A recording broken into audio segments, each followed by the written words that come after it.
And we're live here on YouTube. Like to welcome those listening in podcast land, and also like to welcome my buddy Rich. Rich, how you doing today?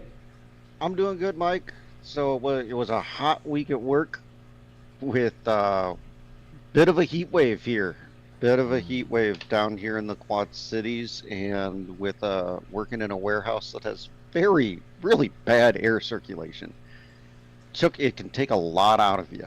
Take a lot out of you. But I made it through the week, and you know what? The next 3 weeks, it's all partial work weeks for me. So Nice. that was like the carrot at the end of the stick for me this week. It's like, all right, just get through this week, Yeah.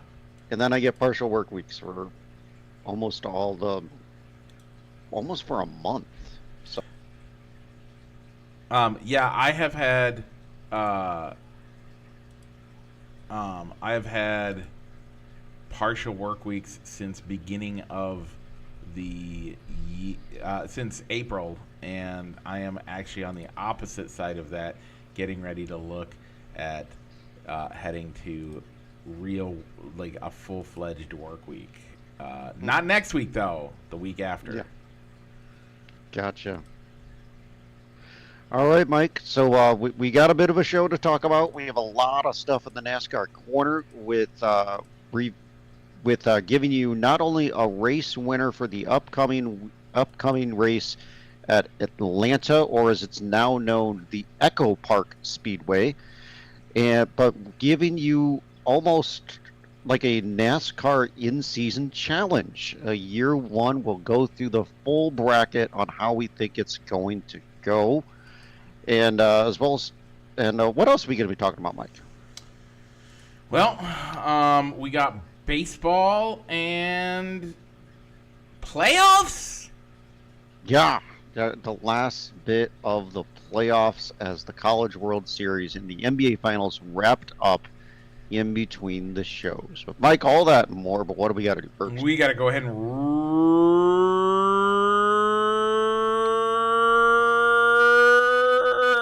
roll the intro.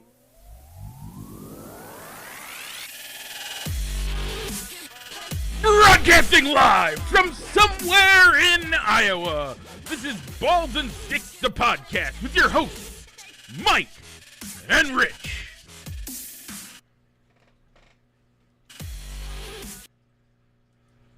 And we're back. Okay, before we do any of that, Rich, we got to talk poll questions. We do.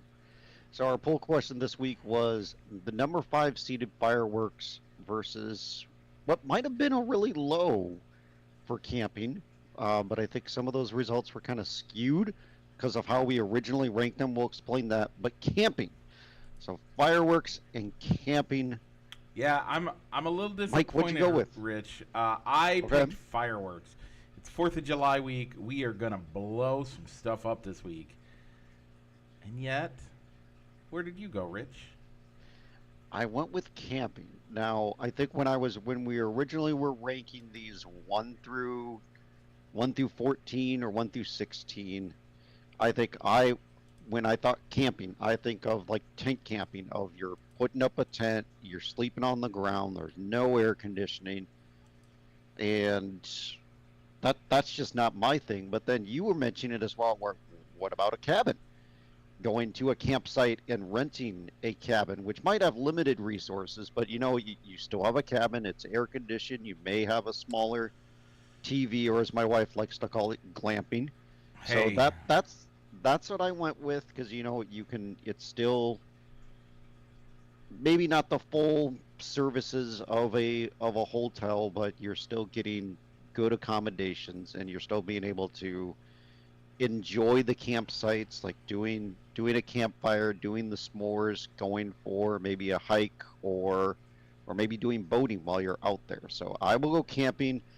With fireworks, I I don't like doing my own fireworks, and going to the big fireworks displays that involves going to a big crowd, and like midway through, I'm like, what's going through my mind is this over yet? Or halfway through, when they do like a halfway, what you think Can you could talk be the maybe final quiet? display. And then, all right, it's over yet. Up, nope, it's not over yet. Yeah. And then dealing with the crowds when you're leaving the display, to where I've like turned into my dad in my old age. Of, nope, just wait it out. Let's Yeah. just sit here. Let's just sit here while let everybody else fight with the crowd. Let's just sit here. Yeah, I can understand that. Um, Personally, I like to do my own.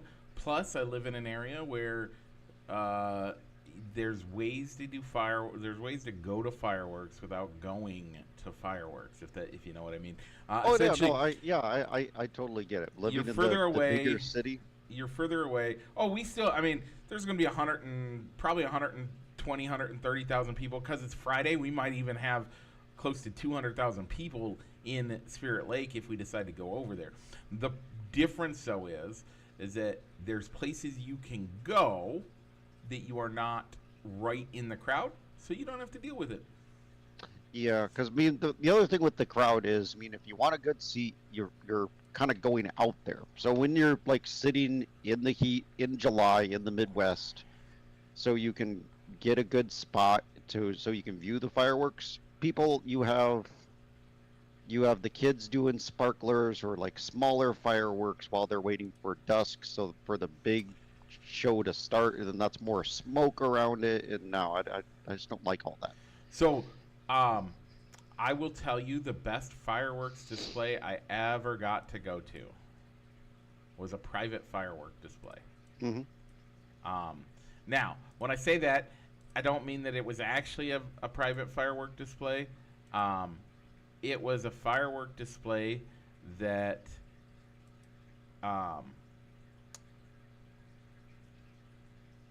it was one of those firework displays where we um, we were hanging out at some friends' house when I was a kid, and the neighbors were shooting them off like half a block to a block away, and they legitimately like it was 3 to 4 hours. But the other side was uh, when we did that, it was also the weekend. Like at the same time, there was the city fireworks, which we could Hmm. watch from their yard. Okay. So the neighbors were doing fireworks. Then the city fireworks started. Then, the, then after the city fireworks, they went for another like 2 to 4 hours of doing that, and it was ridiculous, but it was cool.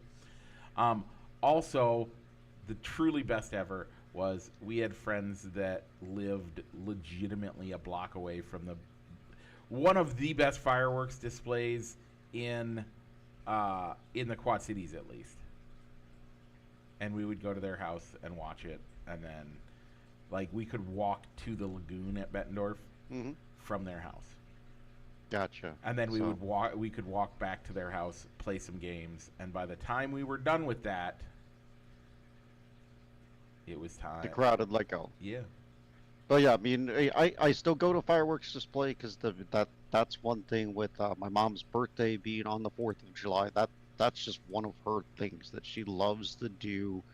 So I'll tolerate fireworks displays and go to them so that I'm spending time with her on her birthday. But if I had to choose between going to a fireworks display or getting out and doing camping or glamping, I think I'm going to go with the camping. So that my vote ended up being the tiebreaker vote. Mike, how our other votes? Mike, joining you with fireworks, not surprisingly, was my mom, Pam Hendricks. With camping, it was your wife, Daniel Hart, and mine, Amy Hendricks. So camping moves on to Yeah. the next round. I was a little disappointed in that. I thought you were gonna vote. So, uh, glamping gonna be a thing. I love it. I still enjoy it. Don't get me wrong. Like it's one of those things Yeah. where I enjoy glamping. We've done like I'm hoping uh, that we are gonna be able to um, go do something else at some point, or go do real camping soon. But Gotcha. All right. So this week's poll, the 7-Eleven, our last first round matchup before our seeding, before our matchups start going into the four activities. They got first round buys. It's going to be number 7 swimming against a number 11 seeded outdoor concerts. Swimming outdoor concerts. I'll get that up right after we get done going on air. All right, Mike. Because normally we go into the NASCAR corner here, but we have a lot to talk about with the NASCAR corner between races and the in-season tournament. So we're going to go to the baseball diamond first so that we can manage our time a little bit better. So baseball, Mike, who were the Cubs playing this week and how did they do? So this last week, the Cubs played the Mariners, the Cardinals, and Houston. They split with the Mariners, they split with the Cardinals, and they lost to Houston, making them 3-5 on the week. Yeah, you're right. 3-5. Or 3-4 on the week. 3-4. Yeah. Okay. No. They would have had to been 3-5. It would have been 3-5. Yeah, I was told there was no math. So, yeah, that's two. That's one with the Mariner. You're right. 3-4. All right. 3-4. 3-4.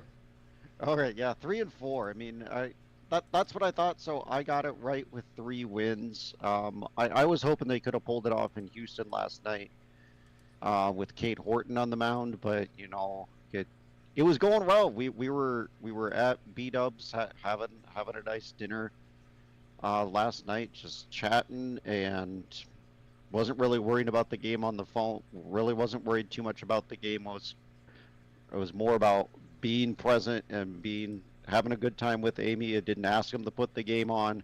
Poog comes out and then magically is right on tune, right when magically the TV turned over to the Cubs game somehow where we were sitting outdoors. That's when the Astros started pouring on runs. It was like, nope, they ain't gonna pull this one out. Yeah. I forget what we were doing yesterday. We were doing stuff as we were just relaxing, I guess, and totally forgot the game was going on, and then get the message, hey, they lost, and I was like, whatever.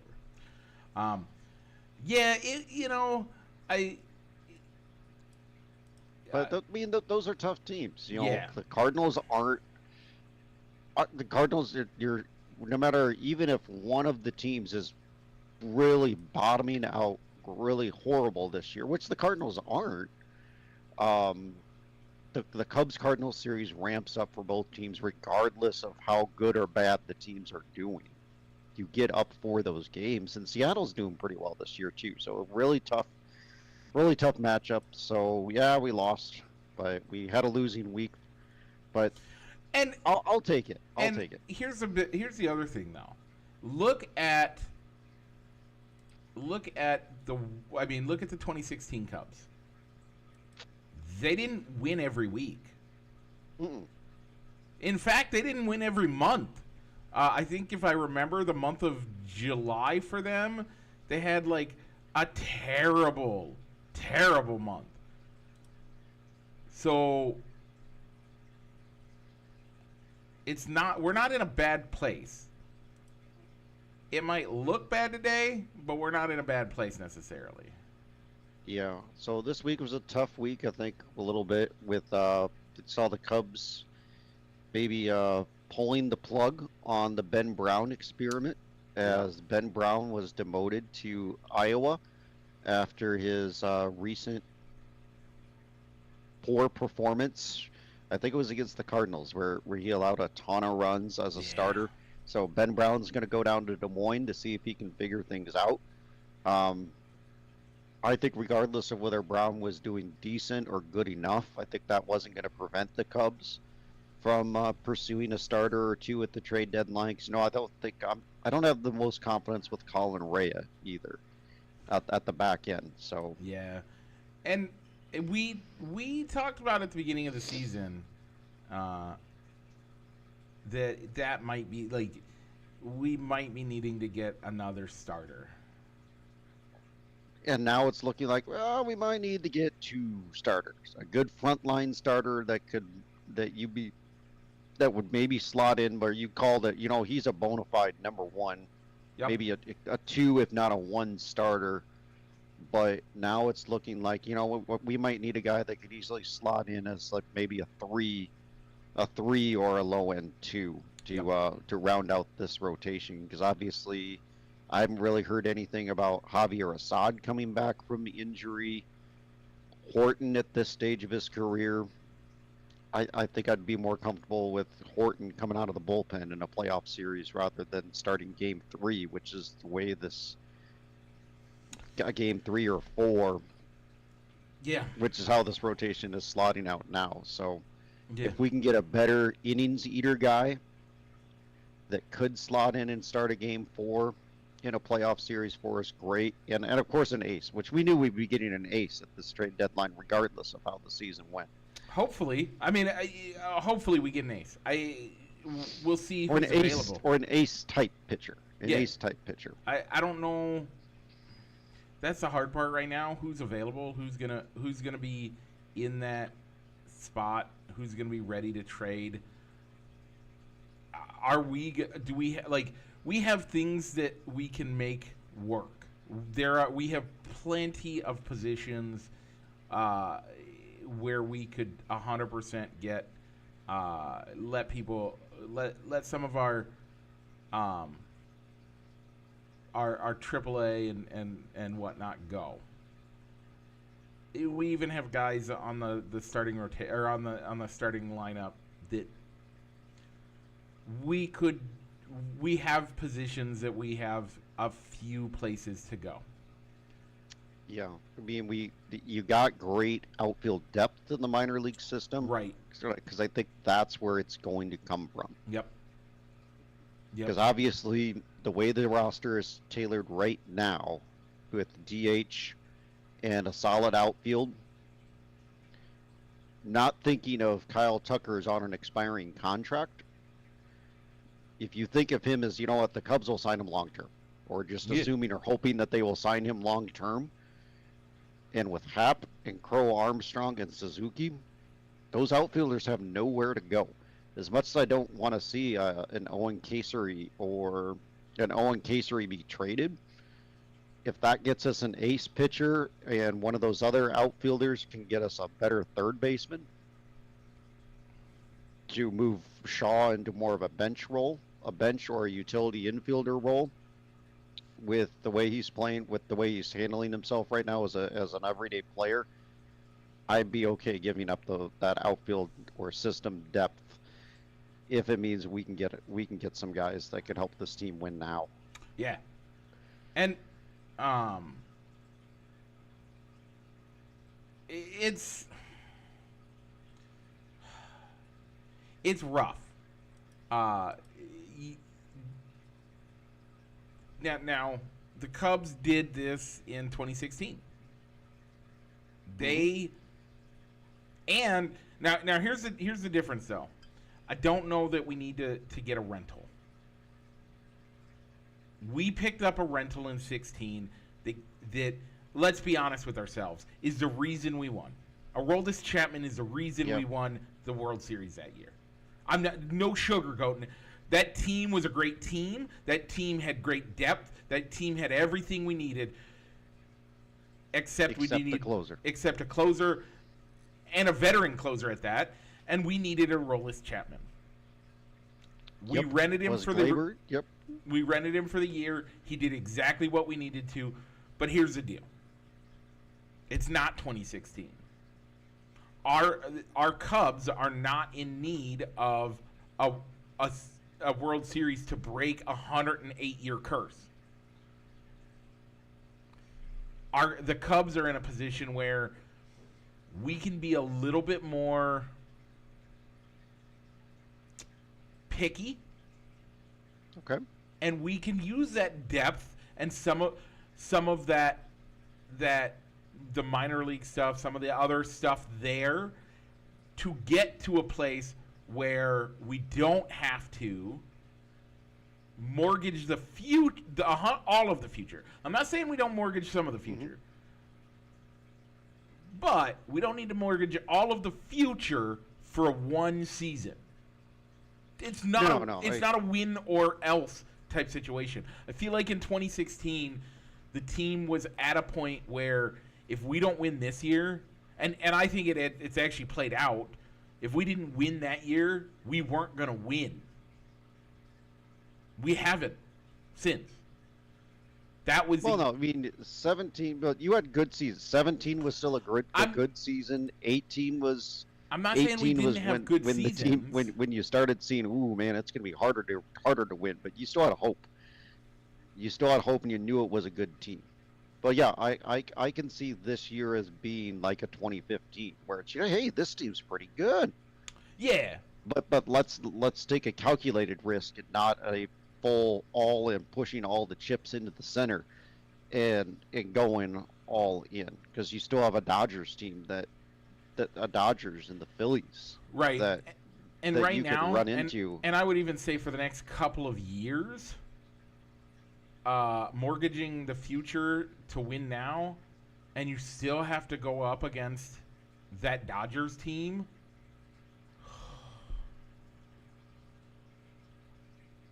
I don't know. That Dodgers team is just phenomenal, and will be for the next 3 to 5 years.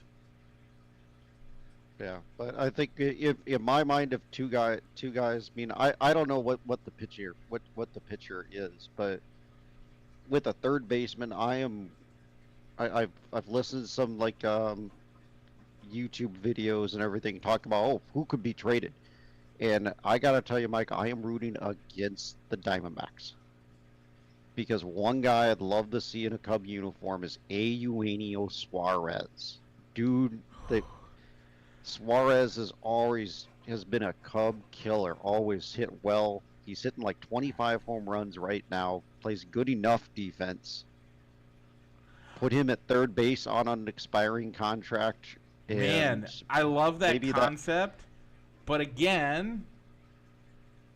And I don't think on an expiring contract with his age, I don't think it would cost, unless you're going to pair a pitcher with him, coming over from Arizona like a Zach Gallen or Merrill Kelly, I don't think we'd have to give up one of those hot-hitting, higher-rated AAA prospects to get him. So that covers our third base, but what are we gonna do? We still need a pitcher. I think we have a serviceable team without. We need another top-line pitcher. Right. That you feel comfortable throwing in game 1 or 2. Now, don't get me wrong. I'd love to see Eugenio. Like, part of me has a problem with it because what did he do to us as a Red? Exactly. Like, that man just... know he can hit. Oh, right. But that was, 5 years ago? He's still putting up 25, 30 homer years. I agree. Which is why I don't think it's the worst idea in the world. I just think that it might be one of those things that...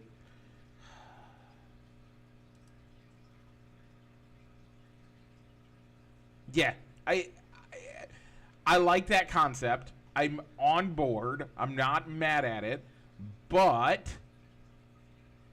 by all means, the pitcher needs to come first. You need to have a plan for the pitcher. That's what I'm saying. The pitcher is the number one thing right now. If we don't have a pitcher... I don't know who that is. Yeah. I don't know who that is yet. I've heard of that the team's been linked to Sandy Alcantara in Miami.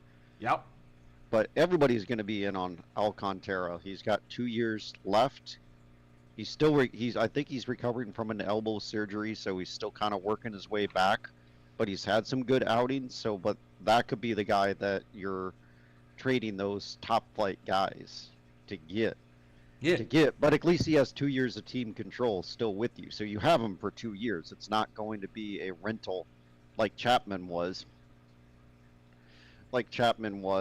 And I think I've heard like Zach Gallen or Merrill Kelly of the Diamondbacks potentially being available. I'm not sure of who the other pitchers are. I think I've heard him linked to Seth Lugo.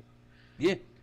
Seth Lugo of Kansas City, but I don't view Lugo as a guy that you could slot in as a game 2 starter. He'd be like the 3 a guy that you could probably slot in as a game 3 starter, a 3 or maybe even a 4. But I'd be happy. We need a pitcher. So the trade deadline is as the calendar is turning into July. You'll probably be hearing a lot more rumors. You could see trades completed, as we've already had one big one with Rafael Devers going from Boston to San Francisco. Yep. So I'm sure there's going to be more. All right, Mike. June 28th through July 4th. Because we might have to subtract a game depending on when we record on Friday. But right now, we'll go with it as if we are going to record in the evening or on Saturday morning. Yep. 2 more in Houston with those Astros, or the Asterix, as you like to call them. 3 with the Guardians in Chicago, and the Cardinals come to Chicago for the first time this year for a Friday afternoon game on July 4th. How many games you going, Mike? I think they should get 4 out of it. Okay. I think. But it's hard to tell.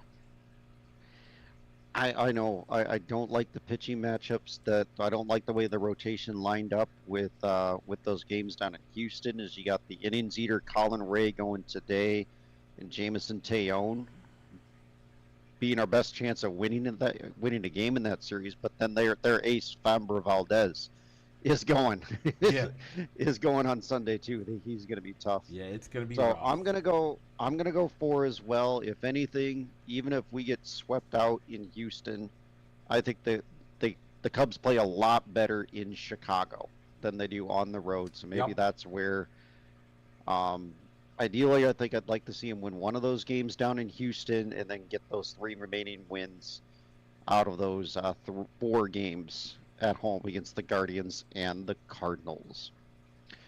All right, Mike, the College World Series wrapped up from show to show as LSU swept the 3-game series against Coastal Carolina, snapping their 26-game winning streak in the process.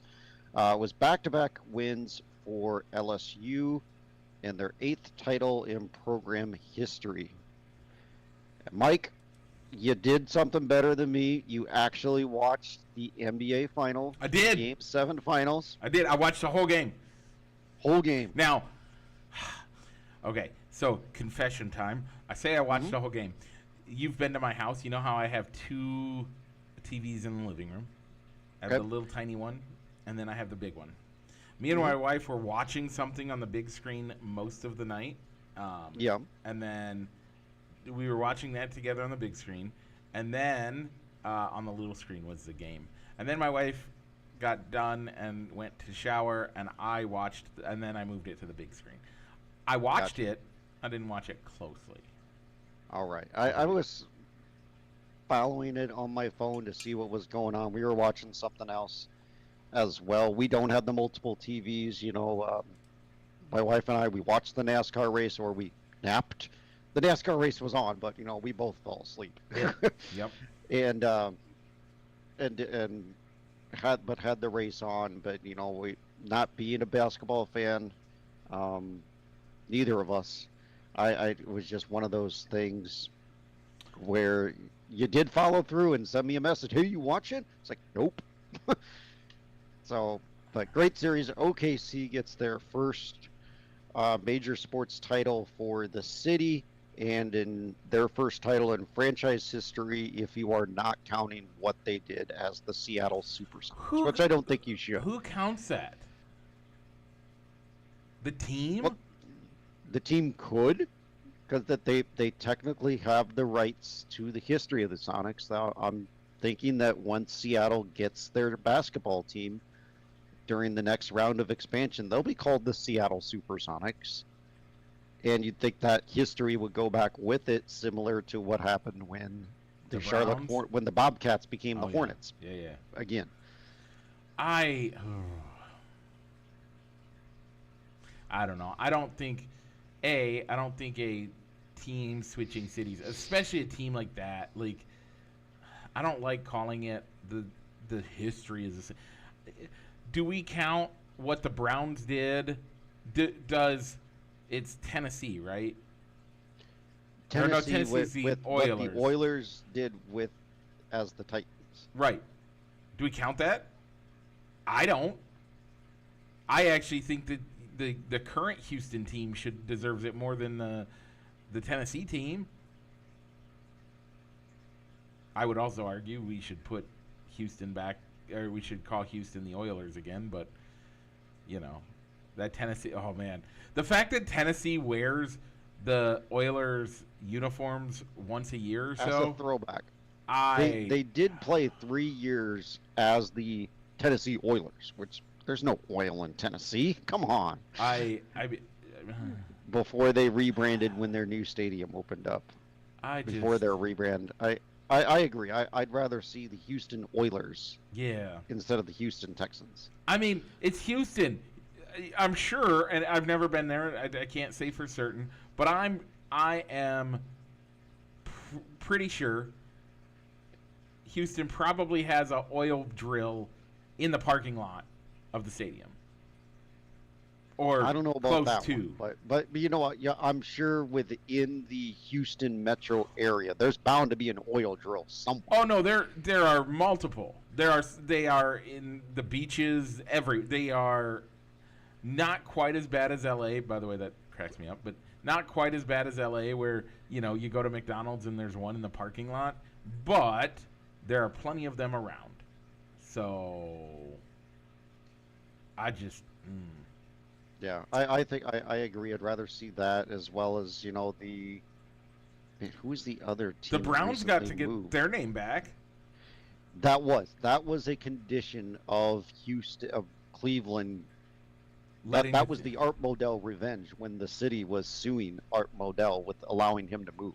Yeah, that was the conditions that the next round of expansion, Cleveland gets that franchise, regardless of what other cities could be vying for it. And the history and the name and the colors stayed there, and Baltimore was in a sense a brand new franchise. Right, which that to me is fine. I like that. That's how it should go. And I think that they did it the right way. So anyway, okay. Speaking of all of that, let's move on as we need to talk about. I think it's time to talk about NASCAR. It is. So, Rich, do you see what's coming up next? Is it a left turn? It is, and after that, Rich? It's another left turn, Mike, and tell them why. Because we're heading into the NASCAR corner, presented as always by I Sports Cards Incorporated, Moline, Illinois. Check them out for all your sports memorabilia needs on 5th Avenue in Moline or on their eBay store. Once again, that is I Sports Cards Incorporated. Rich, this last week, the boys were driving in Pocono. Chase Briscoe was your winner. His first win at JGR. That's Joe Gibbs Racing, for those that don't know. Mm-hmm. And your pick of Alex Bowman did quite well, finished 11th. But Brad Keselowski finished 9th, bringing it to 9-8 on the season. Year up. This week they go to Atlanta. Anything goes. For the Quaker State 400, I'm going to pick Josh Berry. By the way, this is going to be on TNT. Yeah, TNT. Mike, today, by the way, tonight. Today, afternoon. it is going to be a night race. Yeah. I'm glad I checked that. I was not expecting that to be a night race. Yep. But Mike, trying to do our trend of picking a new driver every week without repeating. We're starting to get in that point where it's hard. And I didn't do a good job of saving anybody. I just picked who I thought, and now I'm at the point where I got to pick Josh Berry. I don't think that's a bad pick, though. Not here. Berry does well. I picked Josh Berry a couple other earlier in the year. And the Wood brothers do really well at super speedways.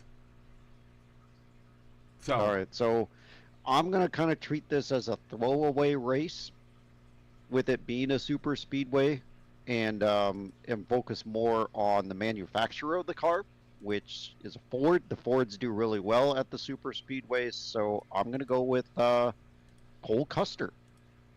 So I think he's in the top 15 for qualifying. So if anything, he just needs to do better than the number 21 of Josh Berry. And if I leave Atlanta tied, I have some good road course racers saved with 2 straight road courses coming up in the Chicago Street Race and Sonoma.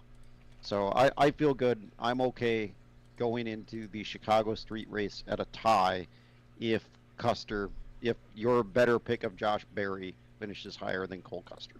Okay. So Mike, real quick though, what did you think of the Amazon coverage? Amazon, this is the first year seeing Amazon, and I think they did fine. I think they did great, actually. I think they put together a really good lineup for both the pre and post race show. For the most part, I think their production on it was great. My problem, and again, this might be a me thing, but my problem is Carl Edwards is a great pickup. But what's the other guy's name? Corey LaJoy. Yeah, Corey LaJoy to me.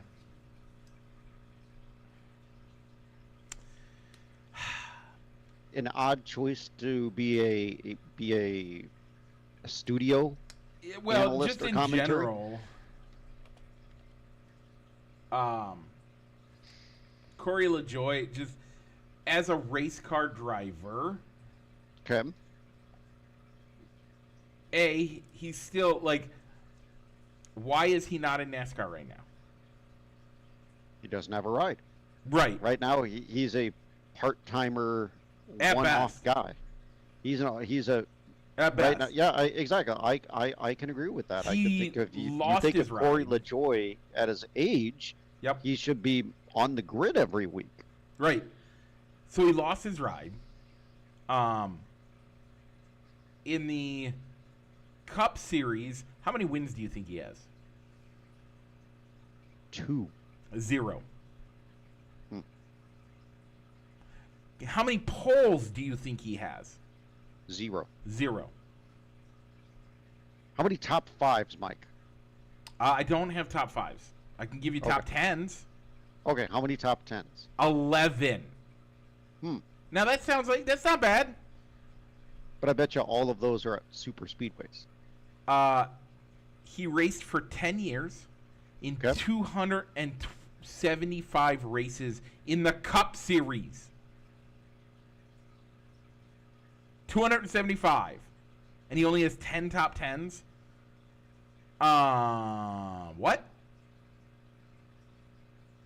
Is this a what? Is it why doesn't he have a cup ride or a what that they're considering him? Oh, he's a top flight Let's move driver, to. and you should value his. He can give you racing insights. Let's And- move to Xfinity.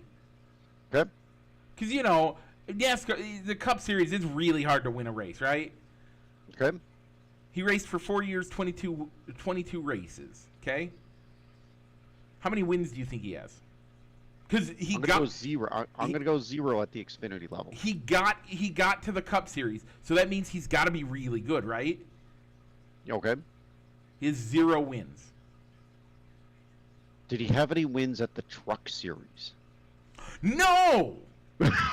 By the way, combined poles in all 3 series, how many do you think he has? 2. 0. Didn't get a pole. He has a combined top 10 in all 3 series of 15. So you're like, oh, okay, maybe ARCA. ARCA, he had to be great in ARCA, right? Okay. So he did ARCA East, which as a younger driver, which is ARCA East is the feeder to the ARCA series. It's a different level. There's 2 different levels. There's ARCA East, ARCA West, and then the ARCA Menards series altogether. In the ARCA Menards series, he only raced seven races. Okay. In 3 years, he won 3 times and had 4 top 10s and 1 pole. Okay, that seems really good. But that's the ARCA series. They also, by the way, in the ARCA East series, which is theoretically easier than the ARCA series, he raced 37 races. He won 6 times. He had 22 top 10s. That's great. He only had 1 pole. Combined his entire career, he had 2 poles and 9 wins. All right. So did you have a problem with Why Amazon Prime like building him up as this great former NASCAR driver on the panel? That is my problem. Okay. He's not that, like, he was never that great of a driver. Never. But one thing he does have, Mike, is name recognition from when he was doing the Cup races. He started a podcast, Stacking Pennies. Yeah, so he's got that's name fine, recognition that way. But even in the Cup Series, you knew that his only chance of winning was on those super speedways. At best. So if it wasn't Daytona, Atlanta, Talladega, he was probably going to be finishing in the 20s, 20 or lower.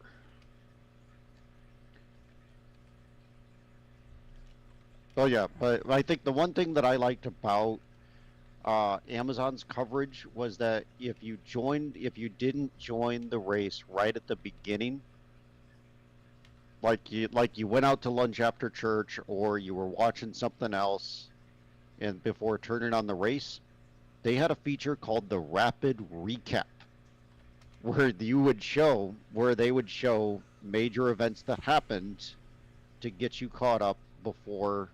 I love you that. to live. I love that. loved that. That was great. That was lovely. By the way, Rich, or you could wake up from a NASCAR nap, go off of live, and go back into the telecast and prompt up. Do you want rapid recap or join live? Rapid recap. By the way, Rich, real quick question. Corey Sure. LaJoy. Average. I'm looking at average position in the Cup Series. So you could argue, well, he wasn't great at individual racing, but overall, maybe he had he did a decent job as a series driver in the overall season. Maybe he didn't put together a bunch of top 10s ever and whatnot. His average finishing it for the season. So if you took how he ended the position he was in the season at the end of the season, what position do you think overall he averaged over his 10-year? All right, I'll give you a number, and then you just tell me, nope, it was higher or lower. It ended up being this number. Yeah. I'm gonna go Corey LaJoy. I'm gonna go 23. Nope, 36.8, basically 37. He wouldn't if we were using modern racing rule, or not modern, because the charter means that if you're a charter member you automatically get stuff. But if we use the rules where you have to be in the top whatever, like they used to do, he wouldn't even have a guaranteed ride or a guaranteed spot in the races. Yeah, which is where he's at now. He drives a random. Yeah. He has a car, or he has a partial ride with a team that has an extra car that enters in the super speedways like Atlanta, Talladega, and. Sorry, Daytona. I'll get off the Corey LaJoy thing. I don't mean to harp on it, but it's a problem to me. Would you want your NFL analyst to be the third string quarterback? Here's a perfect example. I'll take a first string quarterback and convince you that this is not the right move, and then we'll be done with this. Okay? Okay, fair enough. Fox announces next week that Jay Cutler is their in-studio quarterback expert. How do you feel about that, Rich? Your face says it all. You don't even have to say a word. I don't mind it. You don't mind it, but it's like, come on now. He's not a great. But ESPN kind of has that. Who's their big NFL reporter? Dan Orlovsky. Yeah. A career backup quarterback, and he's made a name for himself as a good football analyst or intel guy. But there's a reason why he's on ESPN and not on Fox NFL Fox telecast or CBS or I'm just saying, like, that's my equivalent. Okay, so let's move to this in-season tournament, Rich. It's going to be exciting. Either way, I still liked how Amazon did it. They did a great job. Honestly, they really did. Let's move to the in-season tournament, where we're going to talk about how this tournament's going to work. All right. I'm sorry. Only because it just popped into my head here. Yeah. Every single time you hear the Cubs broadcast, Hall of Famer Ron Coomer and All-Star Hall of Famer Pat Hughes and All-Star Ron Coomer. Was Ron Coomer an All-Star with the Cubs? I knew you were going to do that. Was he an All-Star every single year in his career? No. But he was an all. Okay. He was an gave All-Star. I gave you those numbers. I gave you those numbers. Would you call that an All-Star at any point in that career? He never won a race. Yeah. Rich. Never did. Rich, I'm sorry. You brought it up. You brought me back. I was ready to move on. Here's the deal. I was ready to move on. Here's the deal. I know. Up until recently, there were 2 races where you had to qualify to get in. There was a Bud Pole shootout, which is now the Clash. Mm-hmm. You had to win a pole in order to get in there. Okay? So, in order to get in the shootout at the beginning of the season, which by the way was a race for $1 million, you had to win a pole the previous season. Okay, that's number 1. Yep. Number 2, the All-Star race. Now, the All-Star race used to not be it was called the All-Star race, but what you had to do, you had to win a race in the last calendar year. It could be the week after the All-Star race, you could win there, or it could be the week before the All-Star race. But in that calendar, in a full calendar year, before the race itself, you had to win a race essentially, in order to get in it. Would Corey LaJoie have been in either of those races at any point in his career? No. Oh, I forgot. Sorry. The other way you could get into the All-Star race is if you were in the top 10 in points. Corey LaJoie wouldn't have fit that either. Never once would Corey LaJoie have made that. Yeah. In my eyes, I'd love to see all the races have that. You know what? Hey, if you're I don't know. I know what you're saying of no, you need like a 37-40 car field. That gives you action all around. But on some of these smaller tracks where you see that makes it even more exciting. That makes it even better. When you see 3/4 of the field a lap, when you see the same darn drivers every single week finishing 2-3 laps 30 down. and below 4 or 5 laps down. Yeah. Make those teams qualify to get into the race. Yeah, and that's fine. And they used to do that. They used to have a minimum speed that you had to be able to do, which they have currently in the race, but they had a minimum speed for qualifying, and they had a minimum, and you had to qualify. And there were at that time there were more drivers than there were spots available.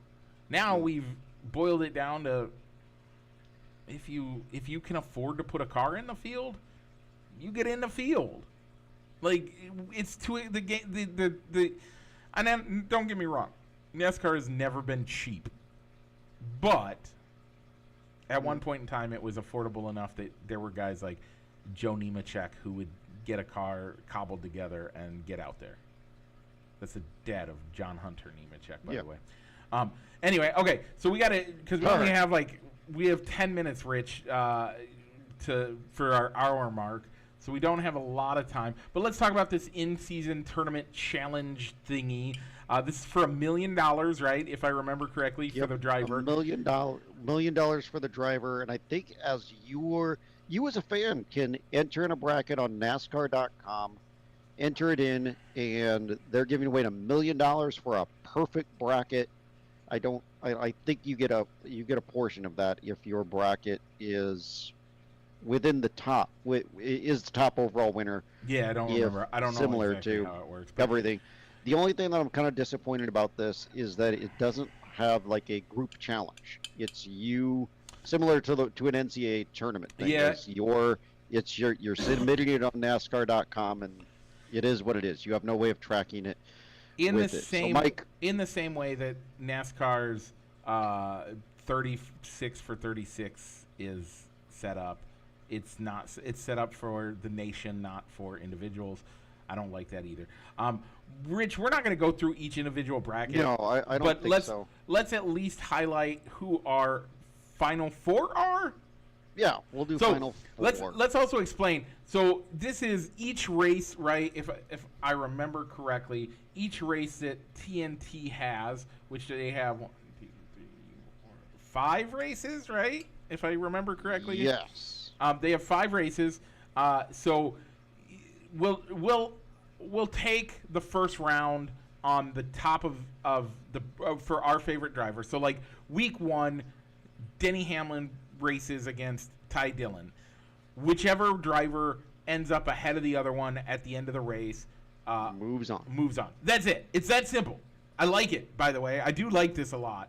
And they're also going to have, I think they even explained, we don't have time to go into the link of it, but they are going to have an alternate telecast with 2 totally different broadcasters that are solely going to be focusing on what's going on with these tournament things. That's so like that'll I be think interesting. it's like Larry McReynolds, and they said it was like Larry McReynolds and I'll have I to don't check have it that out. site, but it's Larry McReynolds and somebody else. Okay. As when you go into like to the Elite 8 in the final Final Four in the championship race, there is an alternate telecast on True TV, which is an affiliate of Yeah. Turner Sports, that are just going to focus on what's going on like the 4 or the 2 drivers that are still alive in the tournament. Yeah.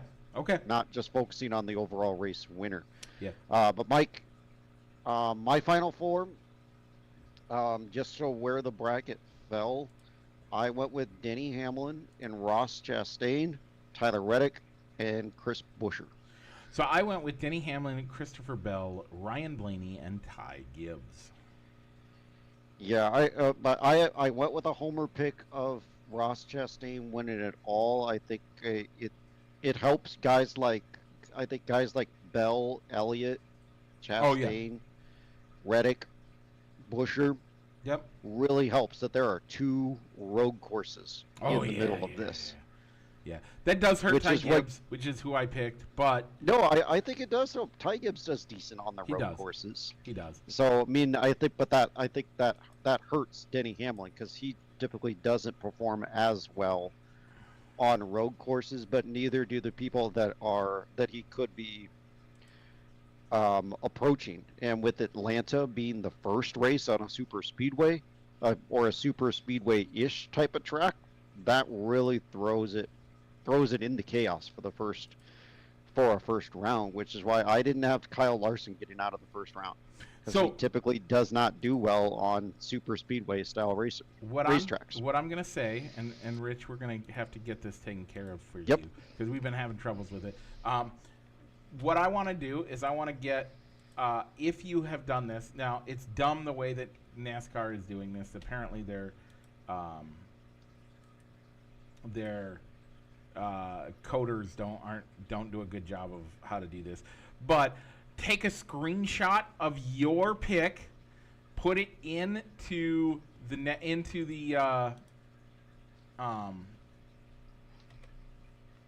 Now I can't remember. We'll get it afterwards. Don't worry. I'll work with you on it. Maybe later Yeah. tonight and stuff. But get it and put it. We'll put it on our Facebook feed. Okay. Okay, of what our bracket is. Okay, And I if can you're do that. if you are a NASCAR fan, or if you're a friend of the show and you want to participate, do the same thing. Get your NASCAR challenge bracket. Make a get your guy, and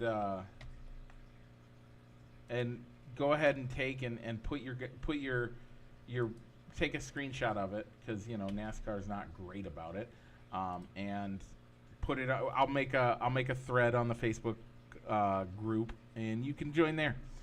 So Rich, overall, you just said you had Ross Chastain. I have Ty Gibbs. Again, Okay. I tried to go non-homer picks. I tried to go full-fledged, like, Yeah, kind of looking at stuff. It's going to be tough. I mean, I think the Hamlin Chastain matchup is going to be could go either way, or if Bell beats Stenhouse, which very well could happen. So I mean, but yeah, so that's the NASCAR in-season tournament challenge thing. Check it out. Make sure to follow it. If you submit a bracket, give us a screenshot, like Mike said, onto the Fans of Balls and Sticks page, and to play along. So play along. Who knows? You could win some money if you enter it on NASCAR.com. All right, Mike. So that is the end of our show as we're getting toward the hour mark. Mike, do you have any shout outs before we tell the people where they can find Oh, I have a our big show shout out, info? Rich. You better believe I Okay. got a shout out this week. 8 years ago on Monday, Okay. I did that. Yeah. Or on Monday. So Okay. happy anniversary to my amazing wife, Danielle. Thanks for putting up with me all these years, and thank you for just being amazing. We have 2 beautiful kids, and it's because you put up with me, and thank you for letting us do the show. Thank you for, she encourages me. Like, I'm not kidding. She really does encourage me to be a part of this show, or to take time to do this show regularly. And I can't say enough about it. And so, yeah, it's great. It's amazing to have a woman who loves you so much that she encourages you to do things that don't actually have any real meaning other than just friendship. And she encourages it all the time, and we love her for it. And I can't thank her enough for putting up with me as long as she has, and to continue to want to build a better and longer relationship. And the only way we do it is we put Christ at the center of our relationship. And so, yeah, it's been great. And knowing that I can count on her and she can count on me, it's been, and the fact that neither one of us counts on the other, we actually count on Christ, is truly the key. Like, they'll tell you communication, and that's great. But I will tell you, and Rich, you've been married way longer than I have, but I think we both agree that the key to a lasting relationship is first a relationship with Jesus Christ. Mm-hmm. And he makes it possible for her to put up with me, because I'm a hard pill to swallow sometimes. And he makes it so that I put up with the best in her, or the worst in her at times. She doesn't make it that difficult, but just without Christ, I'm a self-centered piece of garbage. And with Christ, I can be humble sometimes. And with Christ, I look for the best in her, instead of looking at, oh, she keeps nagging me to do this. No. We look at each other as Christ. We try to look at each other like Christ looks at each other, and that means that we forgive, we love. And by the way, I'm gonna make a statement real quick. This is unpopular opinion, But wives, submit to your husbands, and husbands, love your wives as Christ loved the church. That means I have to die for her, and she knows that I'm willing to die, which means she will tell you she's willing to submit because she knows I'm willing to die. And that's the key to a happy and lasting marriage. If you don't know that, if you don't know Christ, if you are struggling in your marriage, I can't give you all the answers, but what I can do is point to the one that has it, and that's Jesus, and that's what I'm going to do. And that's the reason why my wife and I have such a good relationship. So, Rich, any other shout-outs for you? It's going to be my mother-in-law's birthday on the 1st, so happy birthday to Karen. Yeah, that is awesome. Man, gonna be a great, and then you have and then next Friday your mom, the Friday the 4th is my mom's birthday. We'll see what happens after that. So all right, Mike. So if they're catching us here on we're always live on YouTube, usually on a Saturday afternoon, maybe a Friday night. Yep. Sprinkled in here and there. So make sure if you're watching us here on YouTube, make sure to like, comment, and subscribe. Help the algorithm, and so you can get notified if you liked what you heard, like what you saw, so you can be notified whenever we post our other video, the upcoming weekly episode. Mike, if they want to do our poll question, which this week is swimming versus outdoor concerts, where can they find it? You can find it at facebook.com/ballsandsticks, facebook.com/fansofballsandsticks, or Rich and Mine's Facebook page. By the way, neither one of us checks our Facebook that often because neither one of us has it on our phone. With that, Rich, I will try to get Podcast Land up. If you listen to us on the podcast and you haven't found us for a few weeks, I'm sorry. I've been busy. Hopefully this week or next week I'll be able to get it for you. You know what? And that's okay, because we're not making any money. I mean, we enjoy it, though. And we do. So, Rich, with that, right, what's it time to do? Mike, let's go ahead and roll that outro.